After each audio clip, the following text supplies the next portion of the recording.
हद्दीमधील 20 तारखेला होणाऱ्या जे निवडणुकीच्या संदर्भात डिप्लॉयमेंट आहे, पोलीस डिप्लॉयमेंट, तसेच त्यासोबतचे जे पॅरामिलिटरी फोर्स आहे, स्टेटचे आर्म फोर्स आहे आणि होमगार्ड आहेत, या सगळ्यांचं आज ब्रीफिंग करण्यात आलेलं आहे. त्यांचे जे पोलिंग स्टेशन वाईज जे ड्युटी वाटप आहे ते करण्यात आलेले आहेत आणि सर्वांना सूचना देण्यात आलेल्या आहे की पोलिंगमध्ये काय बंदोबस्तमध्ये काळजी घेतली पाहिजे, कशा प्रकारे बंदोबस्त केला पाहिजे, या सगळ्या सूचना बूथवर जाणारे पोलीस कर्मचारी आणि होमगार्डला देण्यात आले.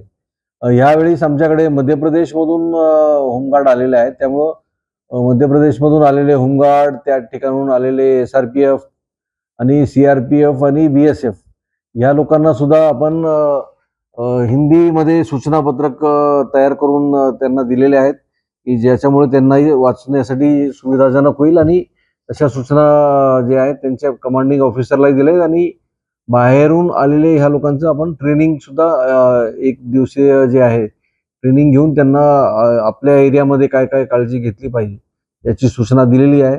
पोलीस अधिकारी अंमलदार, आता आज शेवटचा दिवस आहे प्रचाराचा, त्यामुळे अनेक लोक आताही बंदोबस्तमध्ये लागलेले आहेत, सर्व प्रभारी अधिकारी आणि त्यांचे टीम्स. तरी पण आपण जे सेक्टर पेट्रोलिंग आहे, जे पोलीस स्टेशनची पेट्रोलिंग आहे, जे आणखी स्ट्रायकिंग फोर्सेस आहेत, यांना सुद्धा ब्रीफिंग ACP DCPs करीत आहेत आणि मी सुद्धा पोलीस स्टेशनच्या भेटी दरम्यान त्यांना करणार आहे. जे सेन्सिटिव्ह पोलीस स्टेशन आहे आमच्या दृष्टीने, म्हणजे जिथे जास्त गर्दी होती किंवा जिथे 5 पेक्षा जास्त पोलिंग बूथ आहेत, अशा ठिकाणी सुद्धा आपण मोठा बंदोबस्त लावलेला आहे बाहेर 100 मीटरच्या परिसरात. त्याचप्रमाणे प्रतिबंधक कारवाई, नाकाबंदी, चेकिंग जी आहे ही संध्याकाळपासून अधिक इंटेन्सिव्ह करण्यात येईल. रात्रीच्या वेळेस आपण पाहताय की आपण 2 दिवसापासून इंटेन्सिव्ह नाकाबंदी आणि पेट्रोलिंग सुरू केलेली आहे.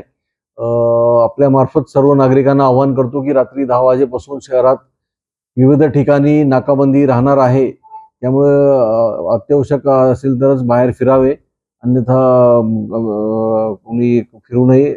या दरम्यान प्रचार आणि प्रसार करण्यासाठी, जाहीर प्रचार करण्यासाठी सुद्धा जे आहे ही राजकीय पक्षांना परवानगी नसते. त्यामुळे त्यांनी पण कोणी प्रचार करू नये संध्याकाळी 6 वाजल्यानंतर.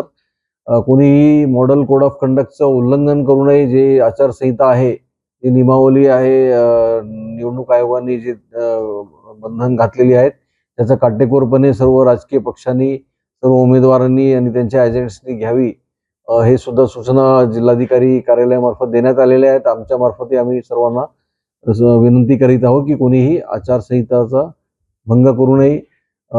पोस्टर्स, बॅनर्स ज्यांनी कोणी लावलेले आहेत त्यांनी मनपाच्या मार्फत काढण्याच्या सगळ्यांना सूचना दिलेल्या आहेत.